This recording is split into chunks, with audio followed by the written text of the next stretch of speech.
My name is Will Lee. I'm a musician by trade, and you are listening to Talking Blues.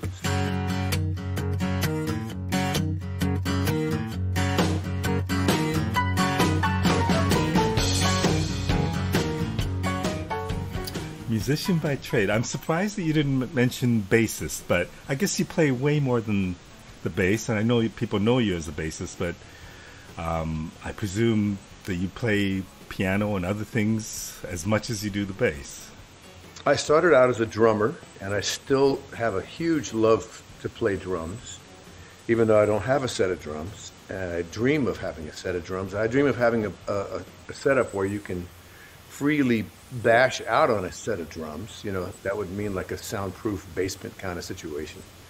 But yeah, still, that was my first love, and got off of the drums because when we were kids, there weren't people playing the instrument called the electric bass. We were like 11 years old, you know, and kids were whacking away at guitars and bashing away at drums.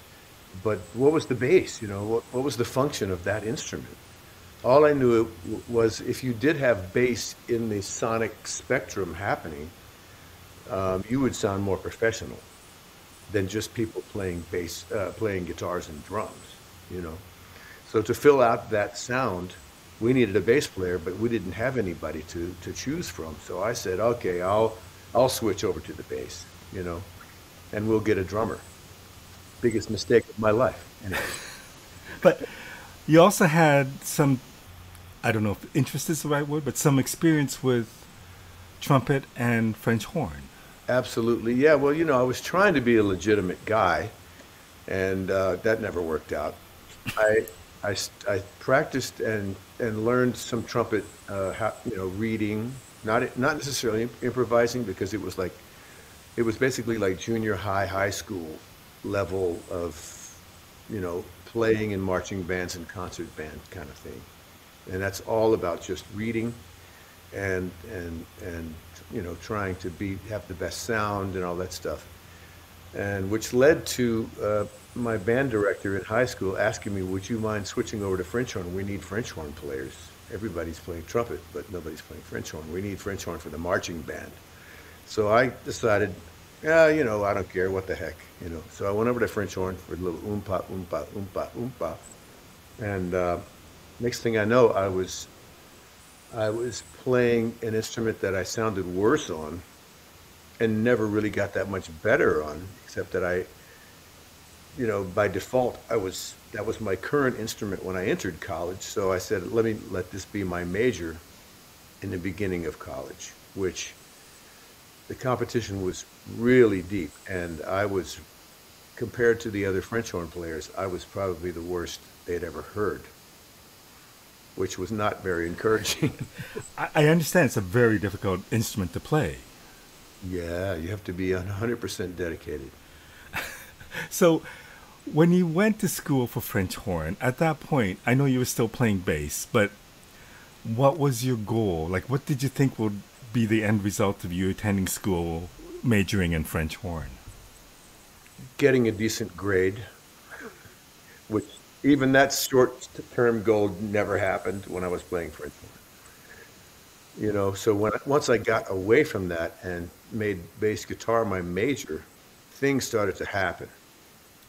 How easy was it, like even when you were playing the drums, how easy was it to get into the bass and become a bassist? Well, it was just another, as I was said at the beginning of our conversation, um, it's one note at a time. I really wasn't really making these hard choices about what should I do. I was just doing what I was doing, and I kept doing that. I didn't have to wake up in the morning and make a heavy decision about what am I going to do today, because gigs were there, and I was playing bass on some of those gigs. I had a band in the very beginning, which led to other people hearing me and asking me to be in their bands and that kind of stuff. You were a singer as well from an early age. Right. Where did that come from? I think it came from my mom, actually, who was a great singer. Not a high level professional singer by name. Nobody would recognize her name, but she had the chops, the ears, and the soul of a really fine singer, and she never really developed it. You know, she could do it, but she didn't do it at the the level of the money making level, which I call is the non-honest way of making music. Oh, we got to get into that. But your Yeah, we're into that. your dad was also heavily into music. He taught music. Can we talk a little bit about him and what he did, and perhaps his influence on you becoming a musician? Yeah, my dad was a guy who was 100% committed to music. He was so into it. He loved musicians. He loved playing music. He loved listening to music. He loved composing music. And he wasn't just like a single, he wasn't just a unidirectional guy. He was a guy who was into writing kind of, I guess you could call it neo-classical or something music, as well as being a devotee of bebop, and he really challenged himself to play all of those things and write. Not he didn't write any bebop sort of stuff, but he loved playing those songs and playing over chord changes and stuff. But he had a nice groove, and he listened to the best. He listened to Miles, and he listened to Sarah Vaughan, and he listened to Nancy Wilson and Cannonball Adderley, the greats. So I inadvertently got an education at home, probably better than anywhere else, until I finally started, hands-on playing, and that's the best education. Once you get it in there, if you continue listening, that's a heavy caveat to that statement. You can't just keep whacking away at it and get so great or get better that much without being aware of what's around you and what has come before you. I know that the Beatles and their Ed Sullivan performance had a major impact on you and your decision to hopefully one day become a musician. And in a way, that love of the Beatles still continues with you many, many years later, and you still play their music. But would it be correct to say that your love of jazz and other forms was influenced greatly by your dad? Oh, definitely, without a doubt. I mean, I didn't realize the education I was getting just by being in the household and in the house when music was playing. But it informed me about what's good and what's not good, as far as like harmonically, especially rhythmically, and dynamically. I learned all these things inside my body without knowing I was getting this information coming in. I was so young. I was at that sponge age of 2 to, I don't know, 11, 12, whatever, whenever you start venturing out on your own. But before I got to do that, I was in a house where great music was playing, and I was getting, I was learning without knowing I was learning. I was learning about ensemble playing. I was learning about, you know, uh, energy levels and, and just feels and things. And my body now knows what's good and what's bad about that. And I think it came from listening to the greats in the jazz world. So while you're at school, now switching over to the electric bass, are you basically going after jazz? Is it classical? Or what are you pursuing musically? Well, I was already gigging at night, playing like, popular music, like top 40 stuff. And I had a band that was writing some really cool stuff. But in school, you were at that time limited to what they were teaching, and they were heavily teaching jazz to you know horn players, bass players. They were teaching classical too, but I was really not thinking of playing classical music on a bass guitar, if you know Yeah. what I mean. So what being offered was jazz band reading charts while a big band was playing, and you could bring all that groove sort of knowledge and whatever you had, you could bring that into this world, and it would and it applied well, Well, you get an offer to audition for Dreams, a jazz rock fusion band in the early 70s. How did that happen? That was one of those. divine intervention kind of things, I think, because there happened to be a guy who was down at the University of Miami while I was, trudging through my education, who actually came down to, I think he came down to speak at an arranging class or something, and he happened to know the Brecker brothers who were in that band Dreams, which was the Columbia act, who amongst all the Columbia horn bands at the time that were playing so-called jazz rock fusion, if you will. You had Chicago, you had Blood, Sweat, and Tears, and also on the label was this band Dreams, who I and most of my close friends found more interesting than anything else because they were they were doing a lot of soloing, improvisational stuff, and they had these super chops guys like Billy Cobham playing drums, Michael Brecker on tenor saxophone, Randy Brecker playing, playing his sort of polytonal, polychordal, approaches to improvising playing. In other words, here's a chord, and here's Randy Brecker, playing against that chord while he's soloing, and it's the sound that and the feeling from what that was, kind of challenged the envelope of traditional harmony. And what you got was a guy playing these really bold notes over a chord change, right?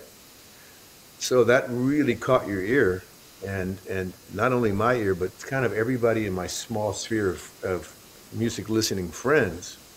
So I thought I was listening to the next Beatles, basically. Wow.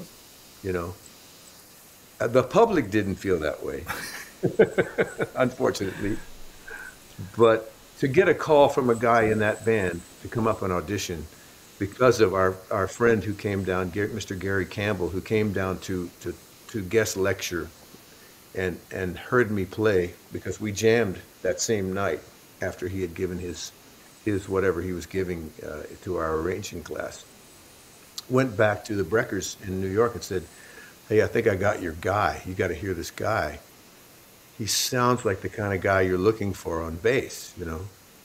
And not only was I sounding like the guy, little did Gary Campbell know, as he was informing these guys about a random bass player, he didn't realize that they had a fan, a super fan, that came up to New York to audition, knowing their music like completely backwards and forwards.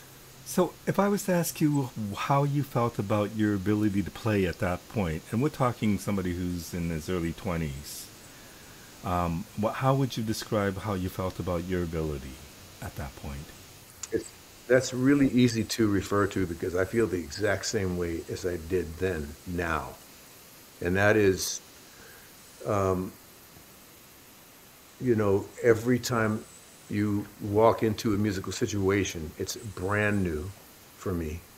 I don't feel like, I know exactly what I'm going to do because I know everything about this instrument. I feel just as scared now as I ever did and have always walked into a new situation feeling that way. Like, am I going to make this happen? Am I going to blow this? Am I going to make this happen? Do I have a chance of helping it along? And honestly, that's my attitude. So, when you auditioned, did you think you had a good chance of making this band, or did you think it was just like difficult, unlikely? Well, first of all, I couldn't believe my luck. And you have to imagine, like, this super band that I was so fond of calling me to play. There was a little bit of information in there telling me that I must have some goods because I'm here. And honestly, I had been in enough playing situations in Miami where I felt like I didn't know there was a difference between me having to be the timekeeper and me not having to think about that. But when I got into the audition and Billy Cobham started laying it down, all I had to do was play bass. And it was like the most easy, natural thing in the world because there weren't drummers at that level where I was coming from.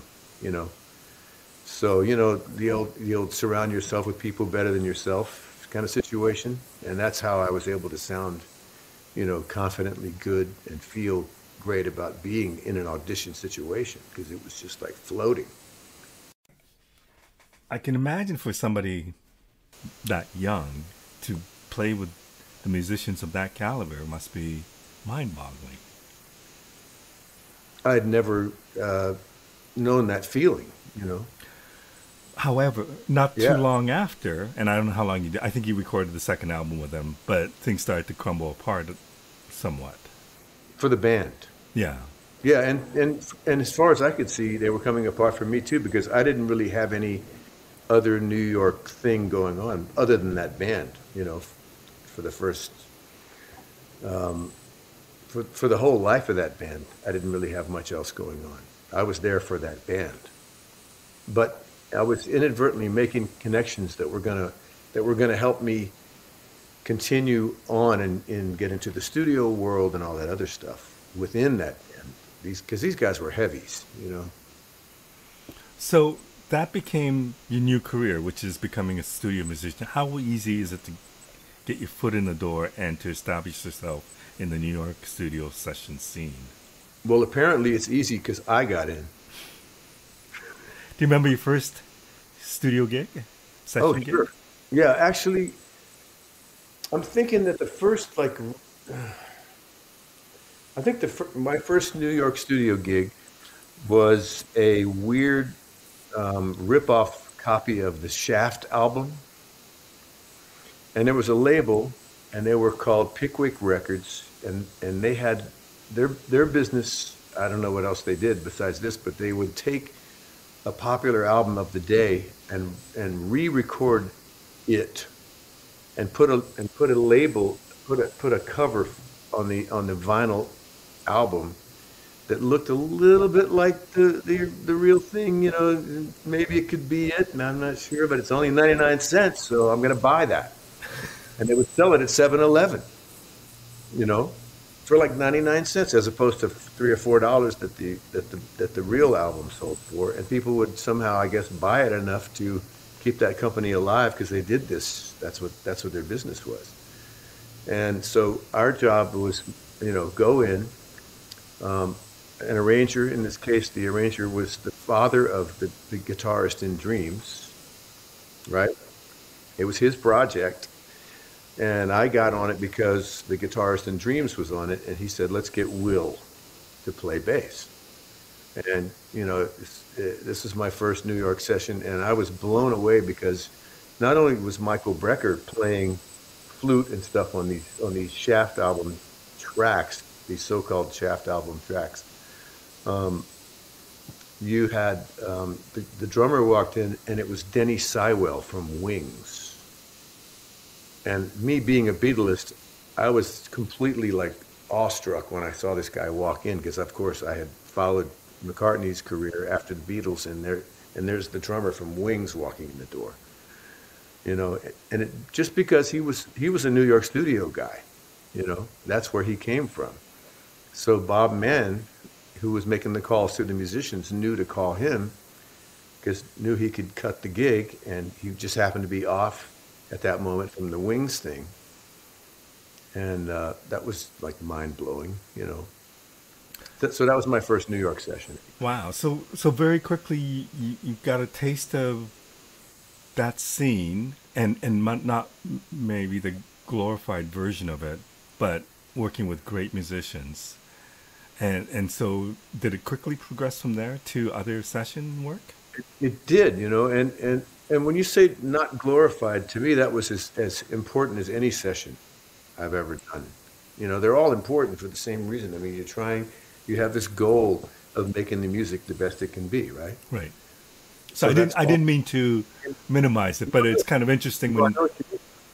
Yeah, in the big world, it's pretty insignificant, but it's the same attitude. Me walking in scared, me hoping I can make it happen. It's no different than any other session.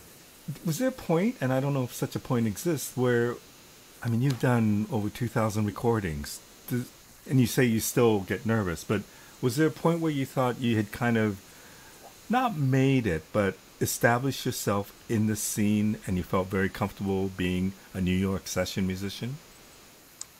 Yes and no, but the reason that I was able to slide my foot in the door of the New York session was because people couldn't make the session. And I didn't want to be the unavailable guy that couldn't make the session. So I realized I was like one one refusal to do a session away from having my foot back out the other door of not being a session musician, you know, because there are a lot of things that have to be in play for that to happen. You have to be available. That's number one, you know. So if you suddenly, you know, become somebody who is not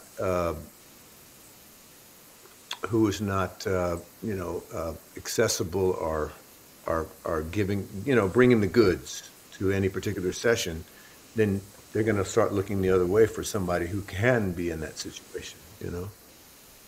But is there a difference between, let's say, the recording session you just described, trying to make a Shaft like album, to, let's say, commercial jingles, to being the bass player for a recording session for a named artist? Is there a difference in the way you approach that or how you get those gigs? Well, you start getting the subsequent gigs from after that first gig from a little bit of a reputation that you start to establish, you know. But in each situation, it's kind of different because some of the ones you're talking about, like the Shaft one or a particular jingle, say, there's reading involved, and reading music is just completely the most important thing in the world for people who want to have you come in and nail something immediately. Because if if the music if the music is not something you have to go fishing for to get to, then it's going to happen way faster than guys trying to sitting around in a room trying to work something out for a long time, you know. In other words, if there's an arranger who's got the specific parts written for every instrument, they know that it's going to gel if all you have to do is read the notes, you know. So that's a big thing in the jingle world, especially, and time is crucial. You can't be late, and you got to be ready to, walk in and have them push the button and you perform, kind of. Records, it's a little looser because you have, discussions and you work things out and different kinds of budgets and stuff, record companies at the time anyway. Record company budgets were really big. Tell me about the first recording session with a major label that you were involved in. I think that had to be the second Dreams album, and that was going down to Memphis for 6 weeks under the production of Steve Cropper, who had an amazing track record, writing Knock on Wood and Midnight Hour and Dock of the Bay and all that stuff. He was a guy who, it was great to listen to him produce because he had a desire to keep, in his words, got to keep my pool watered.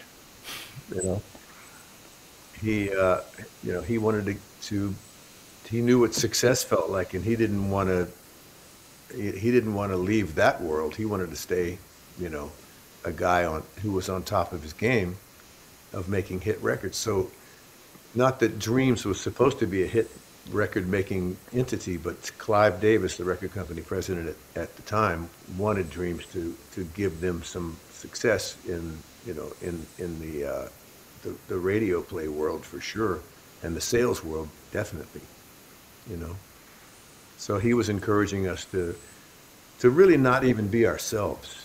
He really was encouraging us to be this other thing, which kind of led to the end of the band in a way, because it was unnatural for that band to try to be that thing.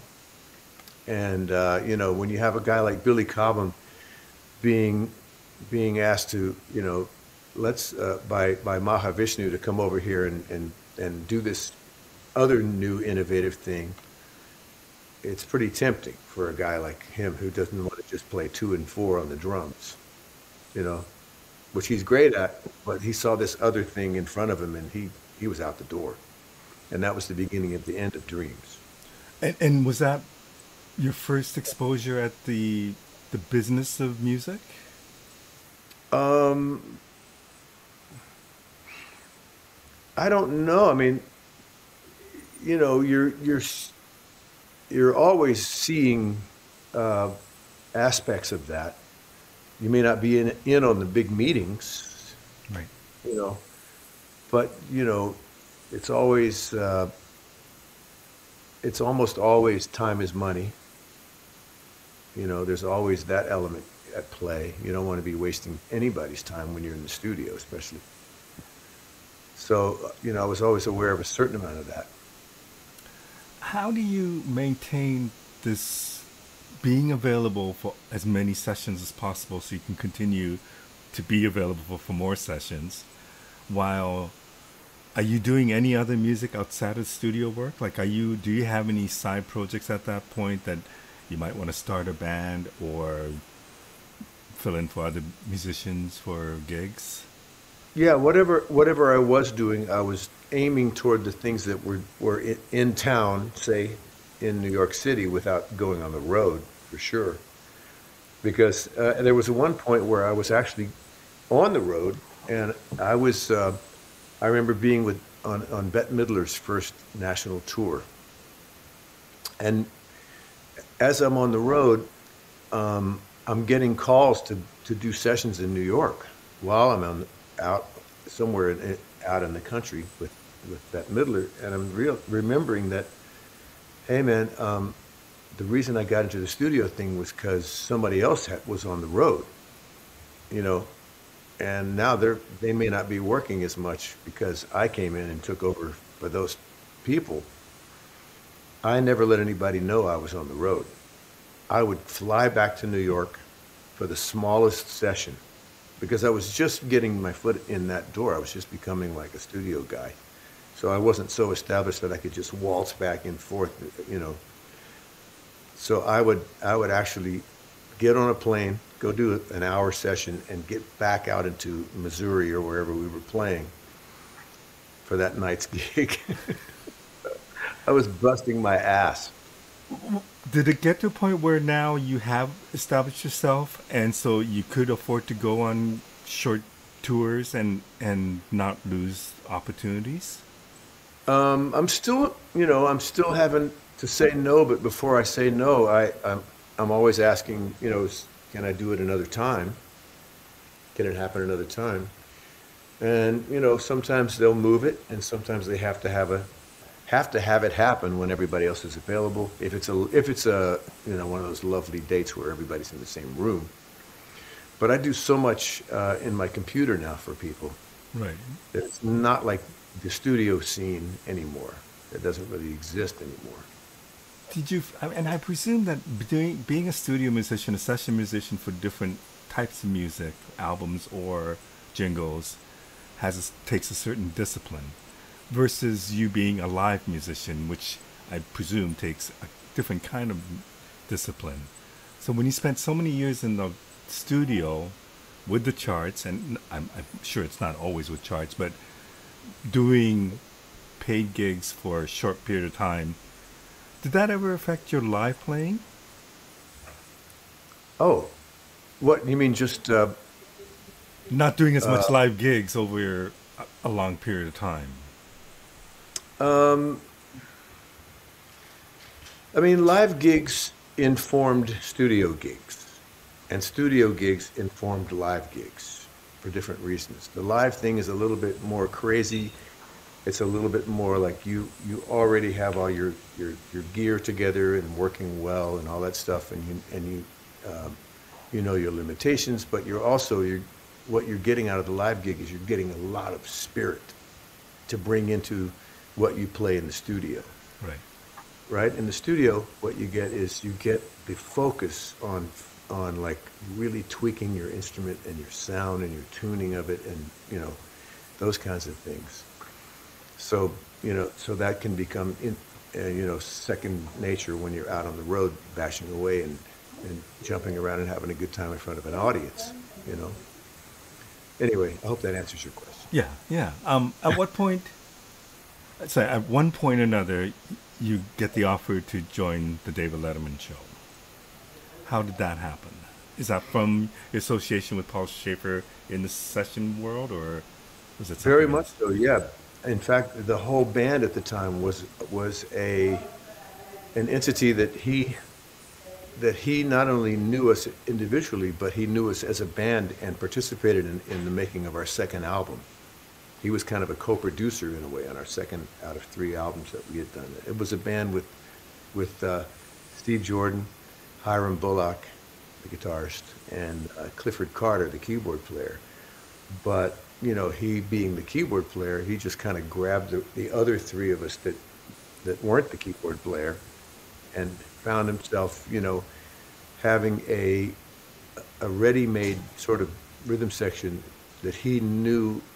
Uh, I'm not going to even say the limitations of. He knew that we could groove together, and he knew that we had a big repertoire of songs that we kind of shared commonly interest-wise with what he loved, which was a lot of like James Brown, the Beatles, Stones, you know, Motown, and he knew we could cut all that stuff that he had in mind for the music of that show.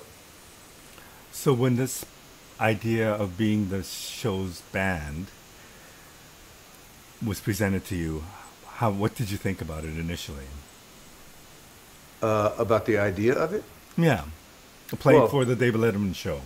well, the first thing I thought of was it wasn't really a show yet. It was a pilot of a show for a show. And in other words, I guess what that means is there's no guarantee that it's ever going to become a show. So that means a guy is being given a chance by a network to give this thing a try and see if it'll fly. So even with that limited amount of known work, it was 13 weeks, which I had never in my life imagined having, because I'm always like one gig at a time, you know. I'm coming from that whole world of like, you know, each thing's a one-off and there's no guarantee you're going to ever work again after that, you know. So here's 13 weeks of solid work, which blew my mind just thinking about it. Like, wow, I've never had this before. This is unbelievable, you know. And then next thing you know, they renewed it. Oh my God, another 13 weeks coming. Holy crap, I can't even believe my luck. This is getting to be like something that's blowing my mind. I can't believe this is happening again. Next thing you know, we get a 3-year contract. What? What is that? You know? Does this So, affect your studio work though? Because is it a schedule that you can work around, or how does that affect you? well, that became a thing where, you know, I'd be getting calls for things, and I'd have to say, look, man, I'm sorry, I can't, you know, do that whole stretch of time.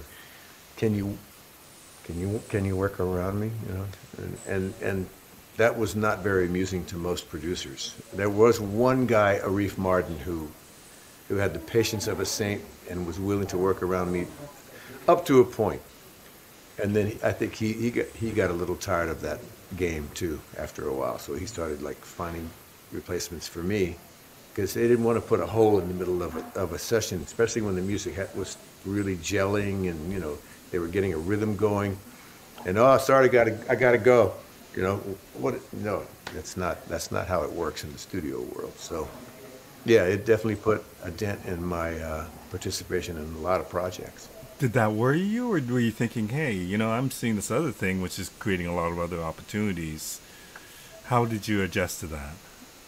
It took a bit of I had to I had to channel my good friend Ralph McDonald over and over again, who was the great studio percussionist and songwriter who wrote "Where's the Love" and Mr. Magic and all these great productions that he was part of. I had to think about him telling me when he saw my dilemma and he saw that what I was freaking out about this whole thing that you're asking about, and he said, "You can't make all the money." And his voice still rings in my head, over and over again when I can't do everything. I can't fit it all in. But was it about money? I mean, I don't want to get into the specifics, but I mean, was it about money or opportunity? No, no. I mean, yeah, I mean that's his interpretation. That's Right. his way of putting it. You can't do all the gigs, you know. I mean, there are gigs. My wife loves telling this story. I was actually fooled into being in a studio when it was my 50th birthday, and I was fooled into it by Ralph McDonald. He was in on the plot to show up at a studio where everybody was there and surprise, one of those kind of things. But I was talked into being there because he had pretended there was going to be a Jamaica tourism spot sung by Jimmy Buffett. And I was so excited about this that even though it was wonderful that I was surprised for my birthday, there's a hole in my heart wanting to do that session, that Jamaica tourism spot with Jimmy Buffett. It never happened. It's like, oh man, I'm still dying to do it. How did that experience being in that on that TV show change you? Well, first of all, I was a really big fan of David Letterman from way before the show that we were doing ever started. I used to watch him on Carson when he was guest hosting or when he was a featured stand-up, and he just always really made me laugh in a way that nobody else could. So when you think about it, the band is sitting over in our corner, not playing for most of the show. And what I'm getting for free is to be paid to sit there and watch a fantastically hilarious TV show. So I loved it. I loved all that stuff. And then the other thing is the fact that being the house band, you got to play with some amazing musicians. Amazing. Yeah. And so, what would be the difference between preparing for the tonight's guest and you have a one-off where you have to execute the song once? I mean, I guess your background as a session musician might have helped that thing of coming in every day fresh with a new thing and then having to deliver that performance that day. Not only did it help in that respect, we had one take to get it right. There were no redos. So, the level that you had to be at with your instrument and with music itself and familiarizing yourself with that artist's stuff or feature song especially, you really had to do some homework. And, I think everything that led up to that, including the studio playing, including live playing, including, learning how to internalize somebody's music, all came into play, which that allowed us to get that thing in one take, in front of a bunch of people on camera while you're on camera. I can't. I used to watch that show religiously. I certainly haven't watched them all, but I can't remember a single performance where I thought, "Whoa, that wasn't good." Like there were some very memorable moments where I thought, "My God, I can't believe they did that." Right. And Yeah. how good it was. Well, yeah, the studio thing gives you that chameleon thing too, where you're able to waltz in and out of different worlds of music, so there was all that information was coming into play too, you know.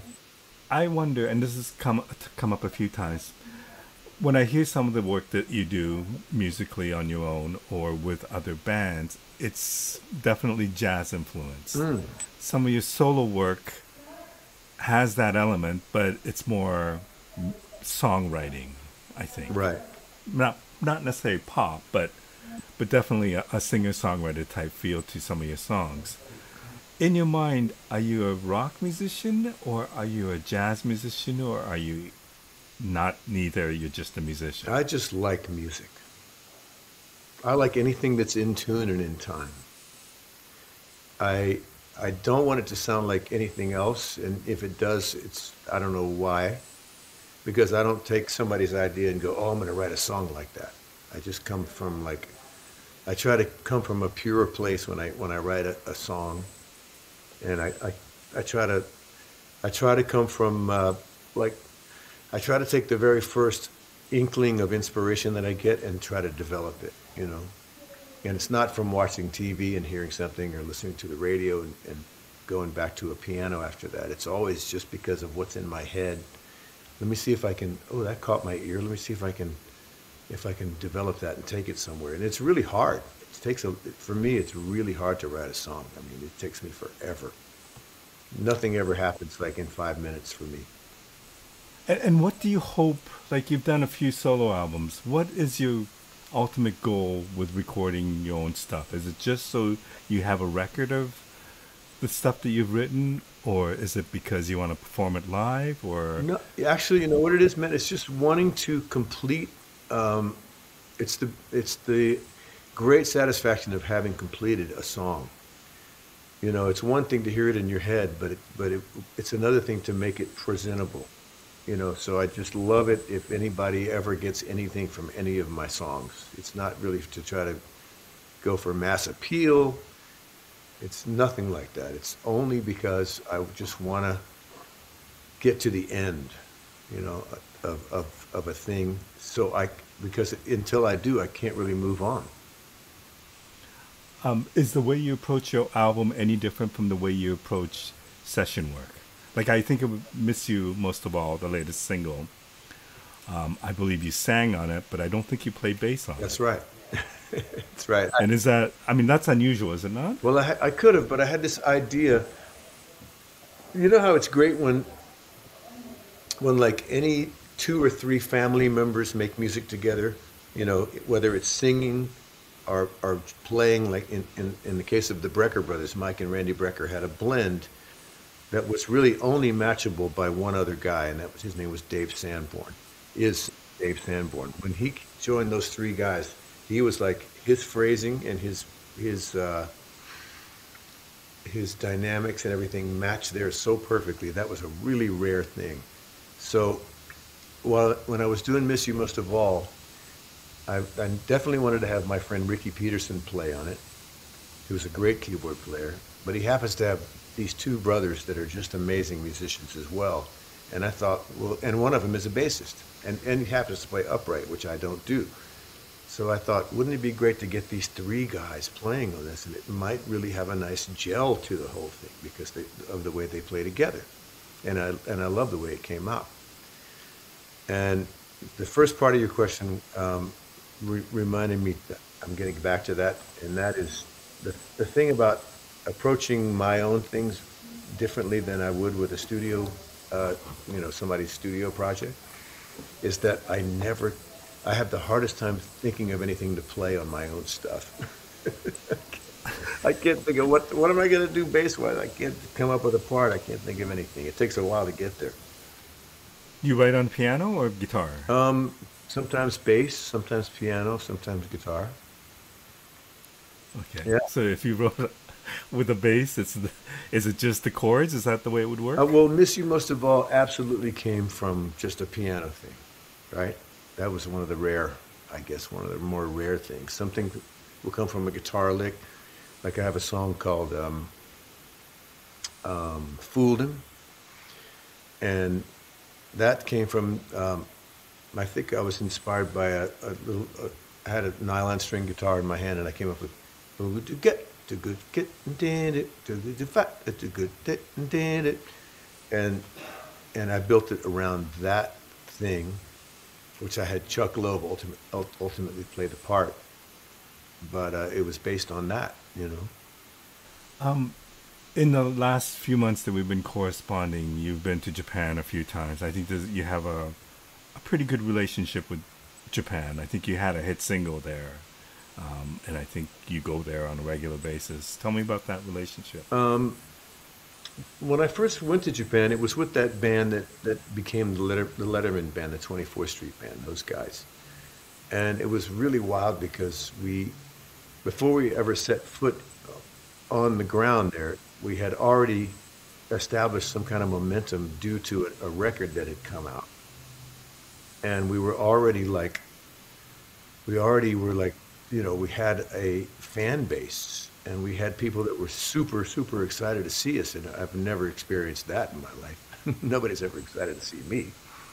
But in Japan, we couldn't even walk down the street together. We thought we could have easily gotten a Beatles complex, you know. we're like the fucking Beatles, man.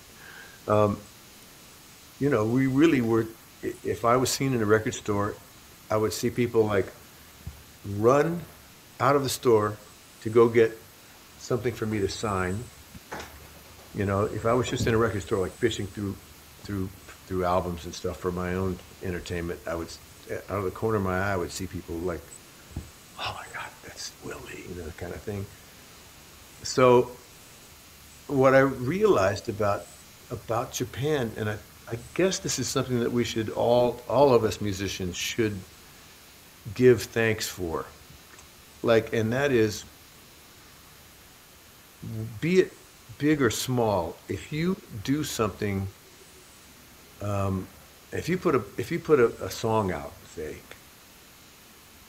and it's gonna get heard. If it gets heard by somebody, there's your fan base. You're going to start a fan base, be it huge or tiny. Because in Japan, what I noticed, for all walks of music, there is a fan base for bossa nova. There's a fan base for the Ventures. There's a fan base for polka. There's a fan base for rockabilly. Anything you can name, there is a certain fan base for that music that are so faithful and so avid, so into what you're doing, that you might as well just do something. I want that to give hope to anybody, who thinks that nobody cares about what they're doing. Somebody somewhere cares, and that's what I get.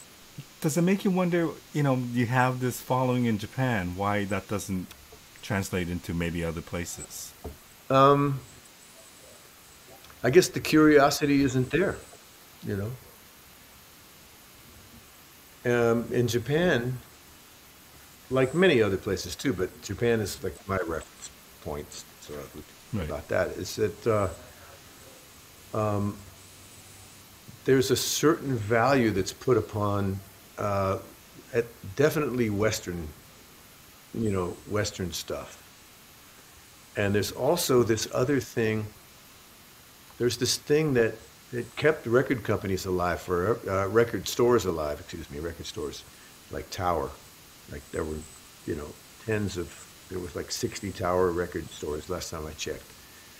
Still flourishing in Japan, and there is something about the aspect of physically holding a treasure in your hand and examining everything about it. You know, like I was known. I have people that know more about the credits of what I've been on than I've ever remember my own self. You know, and I will actually make the phone call to some of those people to say, "Can you tell me did I play on this or, you know, what do you know?" With the 2,000 albums that you've recorded or more, do you have any that just stand? I mean, I'm not sure. I'm sure there's many, many.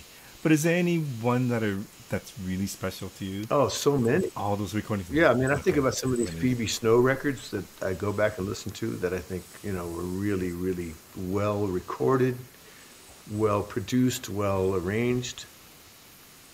And then there's Phoebe, you know, the singer. And that's, you know, and there's one that nobody ever heard of that is one of my all-time favorites, and Steve Gadd and I share this too, that because we both played on it, and it's the New York that I was part of. Can we find this on a streaming platform? I Is it available anywhere? To an extent, you can find some of it on YouTube and stuff. There's an album called Make Every Day Count, and there's another one that's called, I think it's called, maybe it's just called NYCC, as in New York Community Choir. Yeah, that's Okay. really fun stuff. I should wrap this up, but I have to ask you about the Beatles. So I find it so interesting that you were drawn into music in a serious way when you saw the Beatles on the Ed Sullivan Show. You played on the stage of the Ed Sullivan Theater for many, many years. You, I believe, got a chance to play with or record with each of the Beatles, which is pretty phenomenal in separate situations. And you've certainly worked with some of them in a live situation. The latest Beatles song, Tell me your thoughts on that. Well, it's hard for me to see it as a Beatles song. You Okay, know, e- which makes sense. even though everybody supposedly participated. Um, there's a lot of, there's so much more that John Lennon, you know, actually put down on tape. There's so many demos and stuff, and they could have chosen any number of things that he didn't complete himself and said, let's just take over and call it a Beatles song. It doesn't really. There are two other tracks that are very much in the same category of what now and then it can be placed in, and those are the song "Real Love" and "Free as a Bird," where the Beatles decided let's take over and call it a Beatles track. That who knows if John Lennon would have approved of any of this. I think back about how they collectively felt about the Let It Be album after it got sort of taken out of their hands, and Phil Spector came in and put all these string arrangements on things that they never imagined there being strings on, supposedly, not really digging it, as much as the raw versions of the Let It Be stuff. And they even put that out as Let It Be Naked many, many years later, which was supposed to be supposedly the original intended sound of those songs. So I don't really know, I mean, I love that.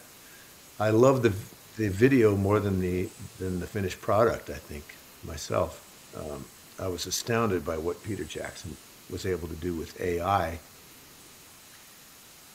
and I think that the version of Now and Then that is out there that everybody hears is maybe something that's a little watered down compared to what it could be, because it's got so much arrangement on it and so many parts and you know I think John Lennon's the sound of him and his piano and his voice kind of take a back seat to some of that stuff on this Hmm. particular production, where I think his version of it would be a bit raw, maybe. I mean, it's all in good fun, though. Great. I'm glad everybody's having fun doing that stuff, and it is amazing. Does AI worry you? Um, it can be used for good or for evil, just like anything else. Like I said about my own family members, my brother and my two sisters, who were so musical because they all came from my parents, right? We all came from my parents, and what I like to say about them is, you know, they're so great, they're so musical, but they never went professional. In other words, they make music for honest reasons compared to Right. me, you know. But you still have the Yeah. love of music, right? Oh, of course. Oh, that'll always be. So, Yeah. final question: do you have goals at this point? Well, we talked about John Lennon a second ago, having all these unfinished pieces. I have more than he will ever has ever had. So the goal would be to finish them or leave them. Well, actually, finish them would be such a pleasure. Well, I just got to stop working so I can get to my stuff. well, thank you so much. As I said, I've been trying to interview you for many, many years, and I'm so thrilled to do this. So I really appreciate you doing Oh man, this. I'm honored. Thank you so much. Yeah. Thank you. All right.